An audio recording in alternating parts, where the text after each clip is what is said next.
Hi, it's Hazel, and welcome to my channel. This is part 4 in the art book series, which is part of the What's in My Bookcase series. And these videos are posted every Sunday, and I hope that you're enjoying the series, and I also hope that if you have just found this by accident, that you look back at some of the other videos. There are quite a few in the series now, and basically what I'm doing is relatively systematically trying to go through the books that I've acquired over a lifetime, and doing it in categories that sort of make sense. So, you know, there was a nature section early on, and a few botanical videos, and historic, and anyway, check out the playlist. There is a dedicated playlist, so you'll have a better idea. So this time I have a real ruler with me. This book is 13.5 inches tall, almost 10 inches wide, and I have two of them, Van Gogh and Monet, and in each case it's a retrospective. Now, I know you probably can't see the whole book, but presumably with where I put the phone, you'll be able to see most of it. This book was printed in 1985. Something is catching here for me. Anyway, this book also has a thick spine. I'd say it's almost 2 inches thick. So a fair bit of, oh, look at that. A fair bit of text.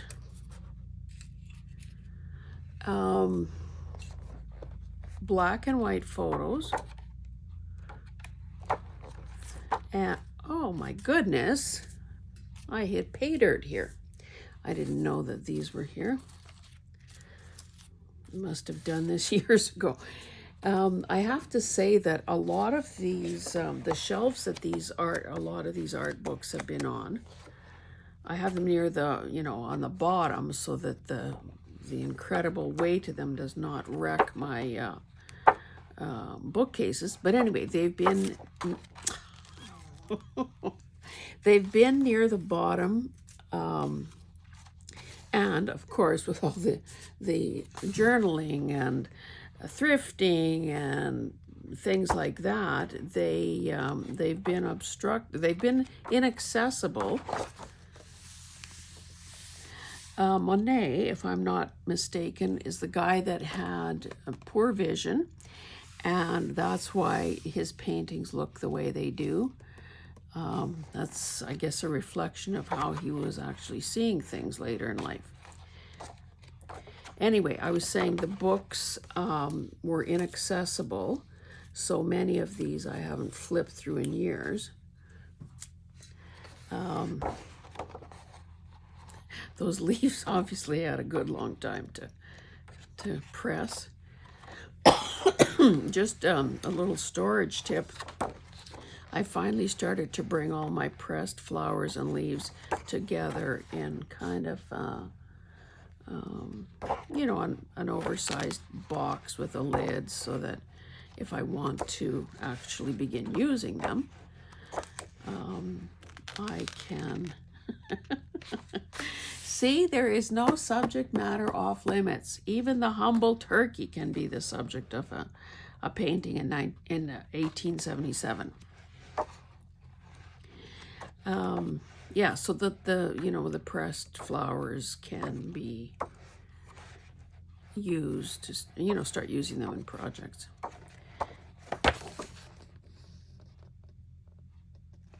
The woman in the green dress.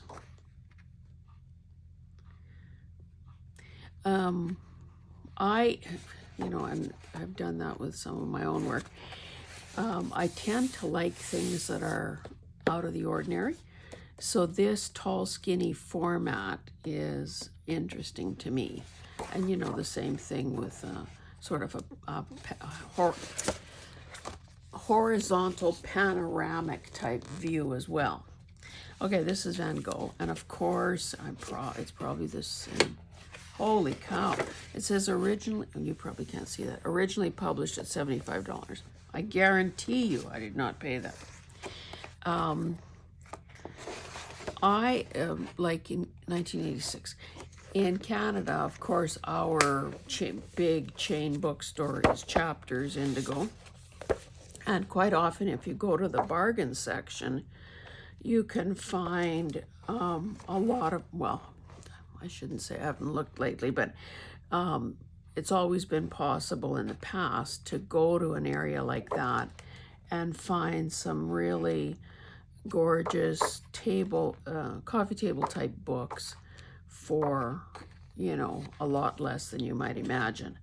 Now again, you know, it depends what your purpose is. If you're buying it for your own library, then you probably are prepared to, of course the irises are famous, probably prepared to, oh, here's a sketch out of a triptych. You're probably prepared to pay, you know, a lot, well, I don't know how much more than if you were buying something that was going to be deconstructed and you know, disemboweled and turned into kind of a good looker, into projects for, you know, for resale or whatever. Then, of course, you're more concerned about your input costs. Okay, probably time to move on, because again, I have quite a big stack. Oh, there he is at 13, with both ears intact. Woohoo! Okay, those are very heavy. Again, with some of these books, like I totally forgot I had this. This is a coil-bound book. Oh, I was going to say I should weigh it. 12 inches by, say, 10. And, you know, a relatively thick spine as well. Let's, The Ultimate Step-by-Step Guide to Painting Landscape, Still Life, and Portraits. Oh, 2010. So again, you know, I've said it before, I'll say it again, these types of books are very much instructional in their setup and in their photography. So quite often, okay, there it says the finished picture. Let's find maybe one that's a little more attractive than that. So it's going to show multiple steps and then the finished product. Now, in the past, for collage, if I've taken apart an art book, you know, maybe a duplicate or one that isn't that valuable to me, I have used some of the study and value type photographs in creating a masterboard, for instance, where you want that same repeating element, and it's a good way to get a variety of the same color, basic colors.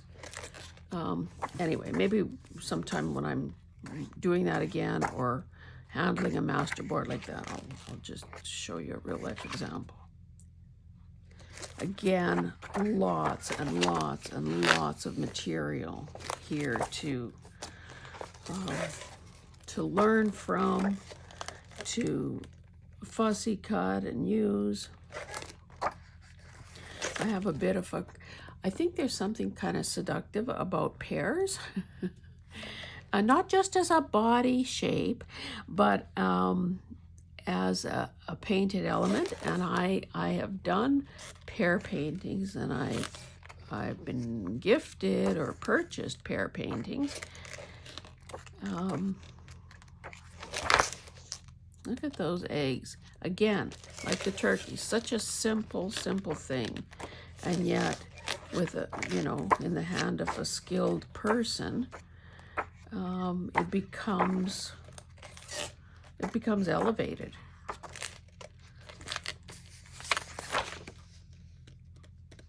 Streetscapes are always nice too. Equipment, color wheel. That's a good one. Okay, the rest are kind of a little smaller.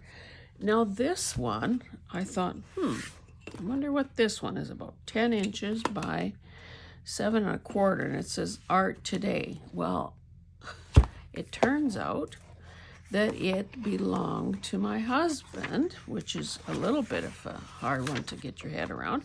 It must have been a textbook that he needed when he took architectural technology, because he is not an artistic person in any other sense of the word.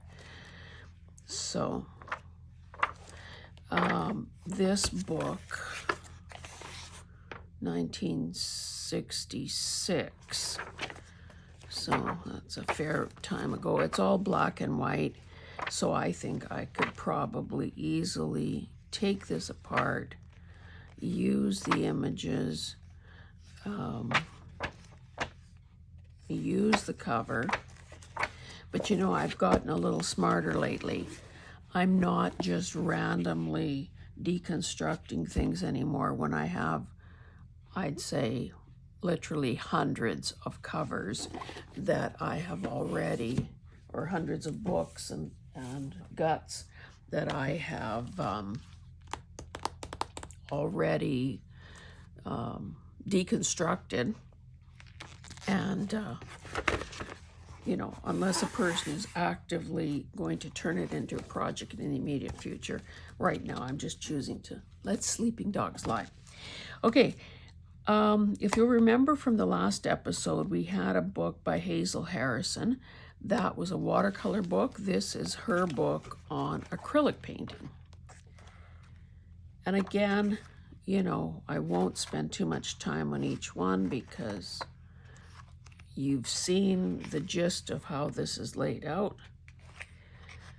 Again, there are all sorts, you know, even cutting out something like that if you wanted to, just as a thing to add to a embellish, like to use as an embellishment on something.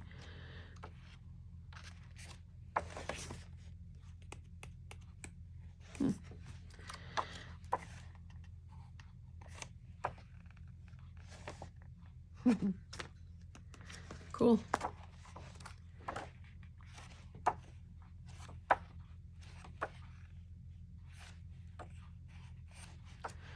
Again, these pages are gold in terms of collage, supplies, some notes that I made. Add that to my leaves. Oh, for Christmas, one of the things I asked for is, of course, we always make a Christmas list to help the buyer, the gift givers, give them, throw them a bone, give them a clue as to what to buy, the person who might have everything. Anyway, one of the things I requested was that flower pressing gizmo that you use in your microwave. I haven't had a chance to take it out of the box and give it a try. I do have an old-fashioned flower press, or I guess it could be a book press or a paper press. Now, of course, my husband, who tends to overbuild things, used 3/4 inch plywood, top and bottom, really long threaded screws, so that a person could probably put, 5 or 6 inches of stuff in there. And of course tighten it and let time do its magic. So those pressed leaves remind me that if I don't get on with it, now that we're in August, pretty soon, I'll be complaining that the snow has fallen and I haven't pressed a damn thing. Or dried a thing in the with that new gizmo. Okay, what is this about? Northern Lights Illustrated, the North Light Illustrated Book of Painting Techniques by Elizabeth Tate. Let's check the date.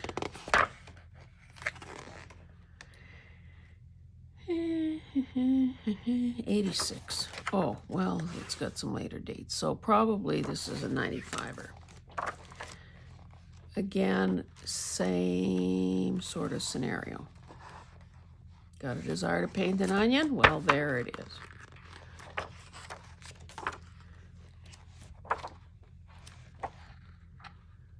Skies and clouds. So this is done by okay, by subject matter. So water, sky, clouds, cloth, portraits and skin. Okay, mouths, flesh tones, mouths. Huh. Landscapes, trees. You know, one thing that I remember hearing from some art teacher was, you know how when kids are in grade 1 or preschool and they make that tree that looks like a lollipop, you know, a green circle and a brown stick?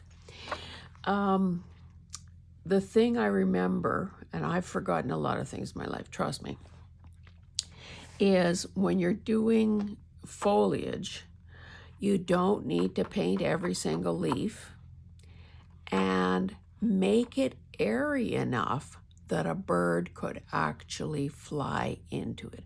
And by I don't mean an actual bird actually flying into it. I mean, if you look at trees, there is sky visible through most of them because it's not a dense mass. It is like this. It has spaces and branches and dead areas and dry areas and areas for birds to fly through, make nests, and so on. So that is your art tip for today. Don't paint lollipop trees, unless, of course, that is the style you're going for, in which case, go for it. Tonking. Oh, that's oil painting. I could never do that because of the smell. And the cleanup. And, yeah, the smell mainly. Okay, onward. Okay, this one. The water. Geez, I should have dusted these books. You know, a lot of them have been sitting horizontally. Because I can get more in that way, or lying flat, I mean. Okay, Painting Watercolor by Kate Gwynn. Oh, I haven't been giving you sizes lately. Almost 11 by 8.5. So traditional piece of paper. 1999.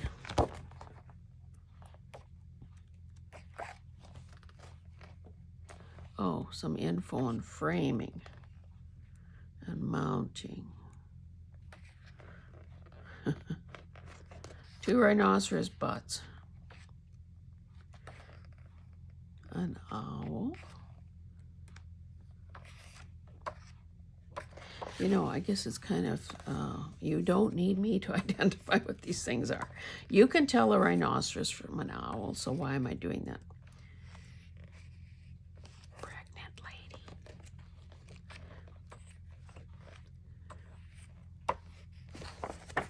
No, because I don't, another pregnant one.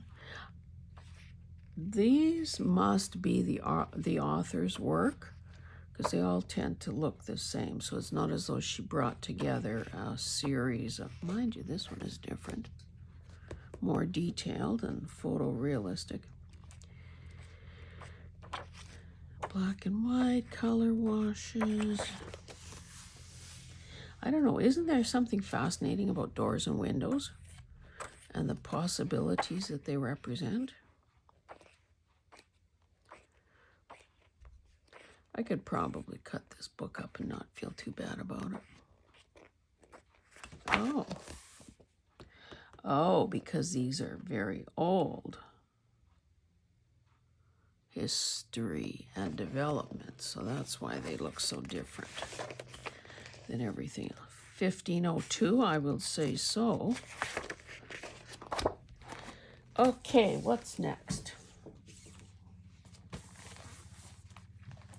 This one has the ubiquitous Costco price sticker.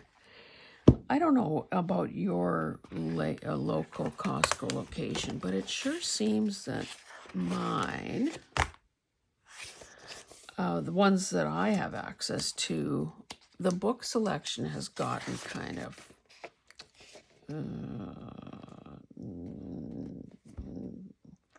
not so good, to be kind. 1999 is the date on this.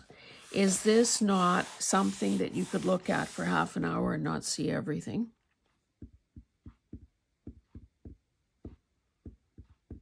I love these kinds of things, but then I think that most of us who do this stuff and who like collage and that, we kind of gravitate to images like that.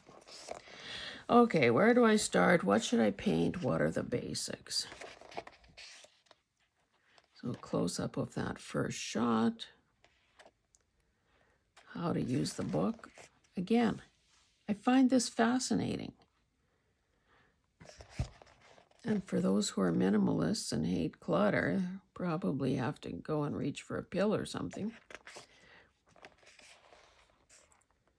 Keeping a sketchbook. Sea and Sky Studies.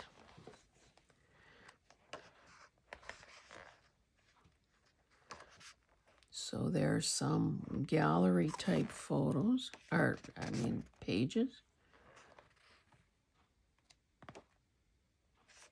So painting outdoors, which is called plein air.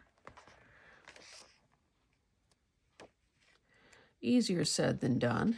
If you've ever had to struggle with the sun drying your paints too quickly, the wind fluttering your paper, that's why you tape it down to a board, a piece of masonite or something, or use clips to hold it in place. That makes life a little easier.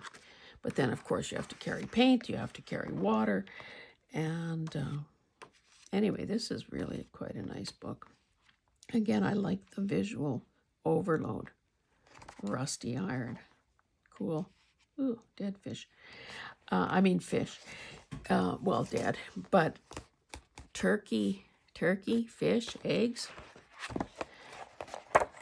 There is no subject matter too trite or humble. So here's more kind of, what do you call them? Like a visual dictionary. Some of the supplies and so on. So this is, look at that. Do you not love that?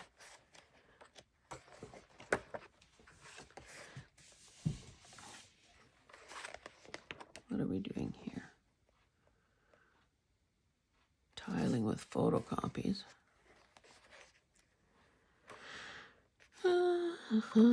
Hands and feet.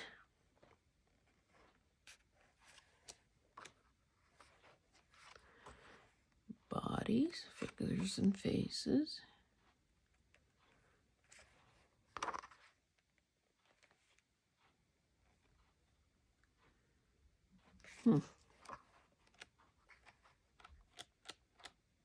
Again, lots of good info in that one. Hey, did we just do this? I thought we had another Northern Light. Okay, so it's a series, the North Light Illustrated. So we had this one, and now this one. This one is watercolor, 11.5 by 8. What the heck? Oh, look at this. Art class, artist manual. Let's just skip the order here. Change the order here. Another Costco book.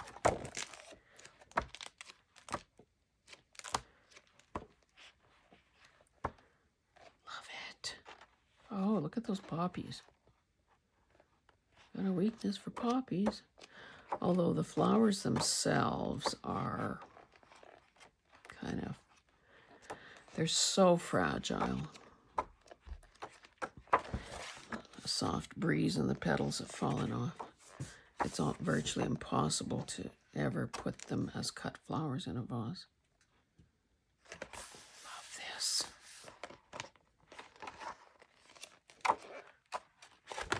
Okay, so there you have it. Okay, back to this one. Northlight Illustrated Book of Watercolor. 1997.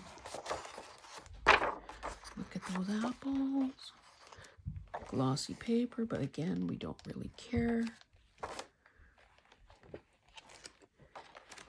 Same scenario. And if you'll notice, much like junk journals, a lot of these finished paintings show you just the variety of styles and approaches. So you can have some that are like, you know, photorealism, some that are very painterly. You know, it kind of, they dictate the mood that the person is trying to convey. Loose.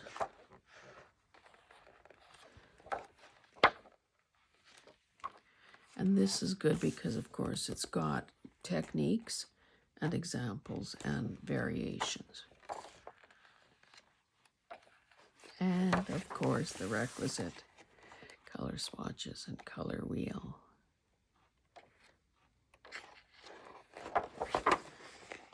Enlarging with a grid.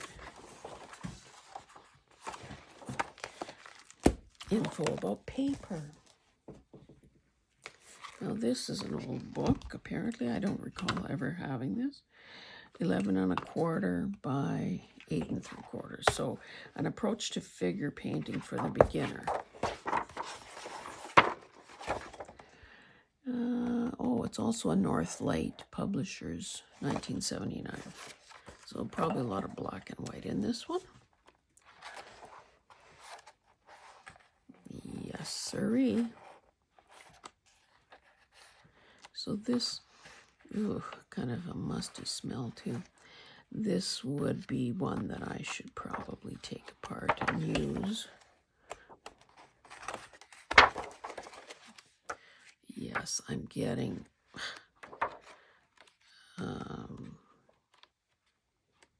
and you know, if all these nudes, if a person tore them in just the right way, no one would ever know. Okay, now these next two again are the big book of painting nature in watercolor and in oil. Now, why did I buy it in oil? God only knows, because I can't, I won't, I don't, I can't, I won't. So let's look at the watercolor one instead. 135 lessons in watercolor techniques for painting trees, skies, and water. 600 illustrations in full color, including 60 step-by-step demonstrations, 135 reference photos by one of nature's. Must have had a plan for that didn't materialize. So again, very specific to particular areas of nature. Droplets of water,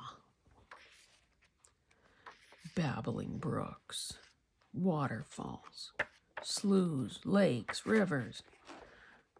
I must have liked that. I put a post-it there.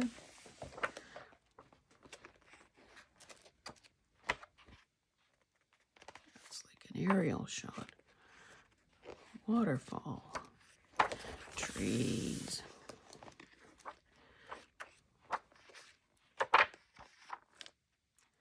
Laying in a cloud-shrouded sky and a vivid foreground. painting around clouds.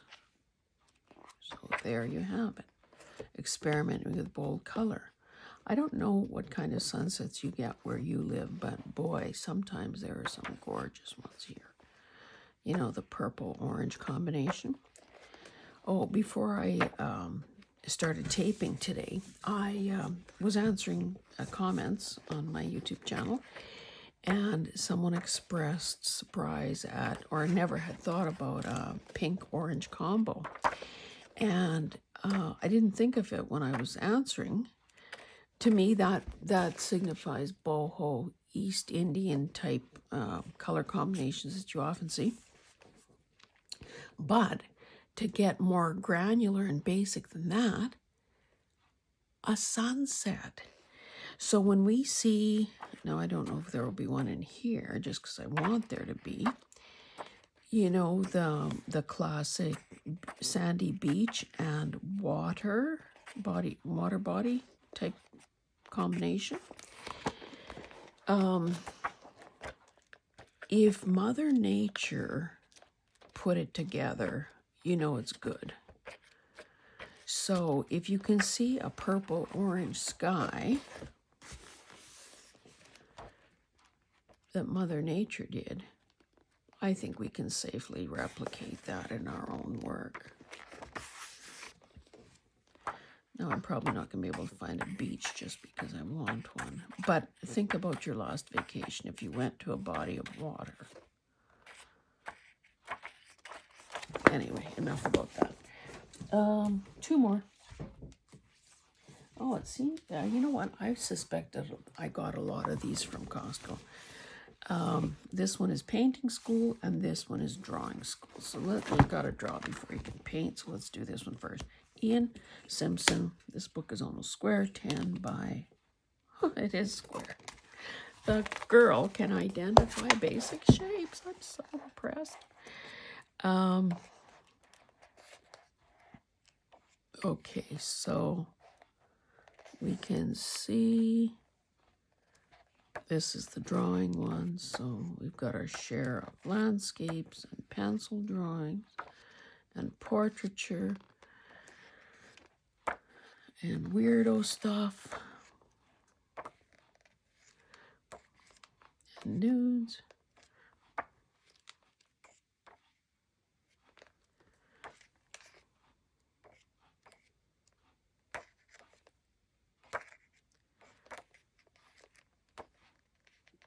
Human proportions. Did you know that the head, the size of the head, basically governs all the other measurements?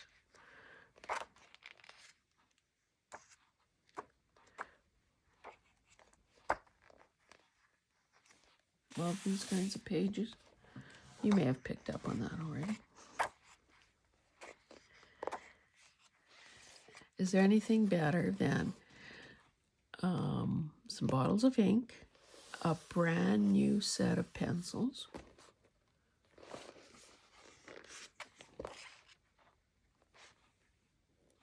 now of course I didn't look up the date, but you know, art supplies, or the creation of art supplies. This one's copyright 1993. This one was published in 2001. So, you know, art supplies and product improvements and new developments and all that hasn't stood still. So some of this stuff is dated. But anyway, this is our last one. Again. Now, I don't know what I like more here. This rough table, these crumbs, pastel crumbs, the sort of textural frame, I guess, the gossamer dragonfly wings, the bold cylindrical colors,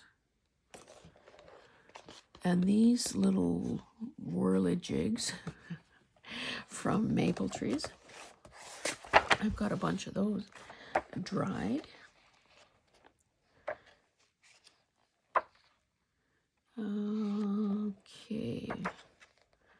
Oh, so there's some, they've talked to some actual artists, I guess, that did a little bit of Q&A.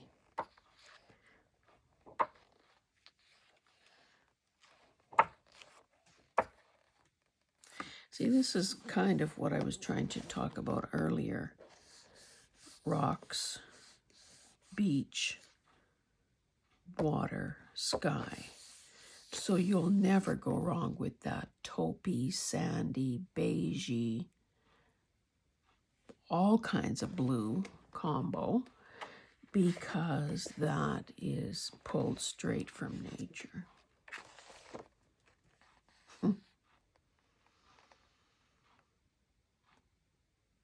Love it.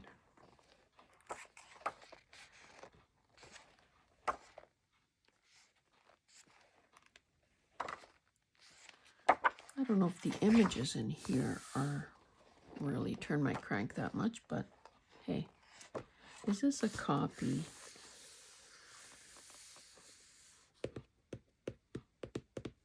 Oh, no, it's an actual Van Gogh.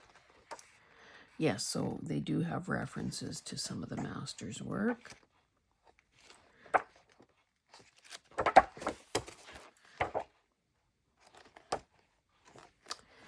Could have probably done without that shot.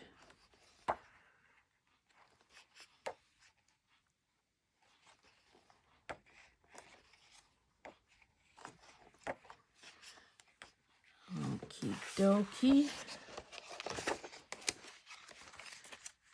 Almost done, guys.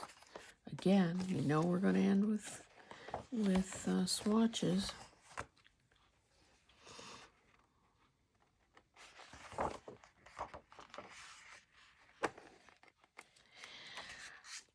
Let's end on this. So again, thank you very much for joining me. I think that I have, let me just stand up here and see. I've got one, yeah, probably one full shelf yet of art books. I'll divide it into two, because they're, or I'll speed up. Maybe that makes more sense. Anyway, I hope you're enjoying this series. I hope you're choosing to subscribe. I hope that you are commenting. Well, I'll know if you're commenting because I'm going to answer them. Thumbs up matter. And yeah, we're still trying to get to the 500 mark. Anyway, thank you so much for joining me. And if you are in bookstores, I hope that you score something that you love for your library. Okay, see you next time. Bye.